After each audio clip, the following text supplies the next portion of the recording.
Alright guys, today let's talk about how to know when to harvest honey by looking at a frame. So as you can see here, all of this is capped comb. Capped comb means it's been waxed over the top. And once it's been waxed over, you will pretty much know that it's ready to harvest because they've dehydrated enough to where they feel they need to wax it over. Now up here you can see some glistening in there, and that's nectar that isn't necessarily honey yet.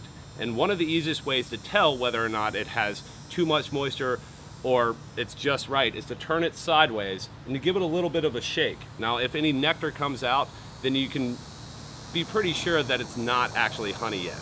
Now if nothing comes out, you can just assume that they've dehydrated enough to where it's ready to harvest. Now remember, if you're doing multiple boxes for harvesting, the second box in may not all be honey. It's important to check whether some of it is brood, and if so, you may need to pull honey frames from lower boxes to fill out the brood and replace those. Now, if you're using miticides or any sort of chemical in your frames, it may be important not to pull from lower boxes because you don't want to get chemical in your honey harvest, but that's obviously up to the beekeeper. At Savannah Bee Company, we don't do that, so we don't have to worry about it.